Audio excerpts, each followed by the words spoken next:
یہ میرے پاس ایک کاغذ ہے جی مسٹر چیئرمین. یہ خیبر پختونخوا کے پرائیویٹ اسکولوں میں جو کتابیں پڑھائی جاتی ہے اس میں انگریزی کا ایک سبق ہے 7 فولش مین, اور یہ 7 فولش مین کہا گیا کہ یہ بنیر سے تعلق رکھنے والے تھے. جی اب مسٹر چیئرمین, آپ خود سابقہ قبائلی خطے سے ہیں.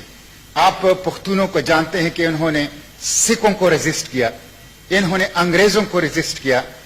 بنیر ایک ایسا ضلع ہے جس نے 1862 میں انگریزوں کے ساتھ امبیلے کی جنگ کی. آپ ڈبلیو ہنٹر کی کتاب اور انڈین مسلمان, آپ والکیرو جو آخری گورنر تھا خیبر پختونخوا کا, ان کا دی پٹھان اور باقی کتابیں پڑھ لیں, آپ کو پتہ چل جائے گا. وہ کہتے ہیں کہ بنیریوں نے 1862-63 میں انگریز فوج کو, جس کے سلطنت میں سورج غروب نہیں ہوتا تھا, جس کی سب سے بڑی آرمی تھی, اس وقت کی جدید ترین اسلحے سے مسلح تھی, ان کو 2 مہینے تک امبیلے کے اندر روکے رکھا. اور انگریز کہتے ہیں کہ جب ہمارے گنز فیل ہو گئے تو ہم نے گولڈ استعمال کیا, کچھ خان خوانین کو خریدا اور کچھ لوگوں نے تقسیم کی اور نفرت کے بیچ بو دیے پختونوں کے درمیان, جس کی وجہ سے انگریز وہاں سے مکمل شکست سے بچ گئے. لیکن انہوں نے بنیریوں کے ساتھ معاہدہ کیا کہ ہم آپ کے معاملات میں اور آپ کی زمین میں اور آپ کی مٹی کے اوپر قدم نہیں رکھیں گے.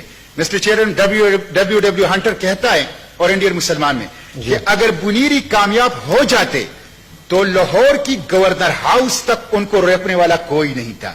یہ ایسے لوگ کہ جنہوں نے سکھوں اور جنہوں نے فرنگیوں کے خلاف اپنی مٹی کی, اپنی آزادی کی, اپنی غیرت کی تاریخ رقم ہی ہے.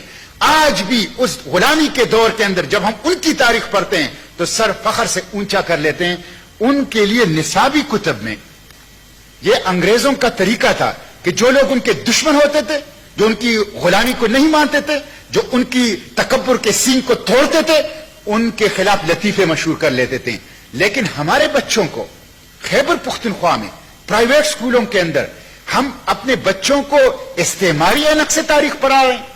ہم ان کو وہی نفرت انڈیل رہے ہیں جو استعمار نے یہاں پہ جس کا بیج بویا تھا, اور ہم اپنی غیرت کی اور بہادری کی اور آزادی کی اور حریت کی اور قربانی کی وہ تاریخ اپنے بچوں کو نہیں دے سکتے. یہ شرم کی بات ہے, یہ حکومت کے لیے شرم کی بات ہے.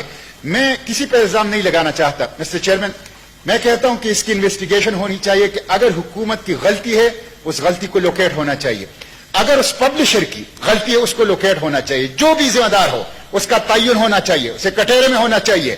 اور اس طرح ایسے آپ کو پتہ ہے کہ بنیر پیر بابا کی سرزمین ہے اور تصوف کی سرزمین ہے, اور ان کی وجہ سے ملکان ڈویژن اور خیبر پختونخوا میں اسلام کی اور تربیت کی اور تزکیے کی روشنی پھیلی ہے. وہ جہاد کی, وہ حریت کی, وہ آزادی کی, وہ پختون روایات کی سرزمین ہے. اس لیے مسٹر چیئرمین اس کی انکوائری ہونی چاہیے. یہ کس کی غلطی ہے, کس کی کمزوری ہے, کس کی مجرمانہ غفلت کی وجہ سے یہ کام ہوا ہے, اور اس طرح کی چیزوں کا تدارک لوکیٹ بھی ہونا چاہیے, تدارک بھی ہونا چاہیے, اور آئندہ کے لیے اس سے بچا بھی جانا چاہیے. اس لیے میں چاہتا ہوں اس کو بھی کمیٹی کو ریفر کریں. جی سینیٹر صاحب, آپ کا دونوں آئٹم جو ہے متعلقہ جو کمیٹی ہے اس کو ہم ریفر کر دیں گے.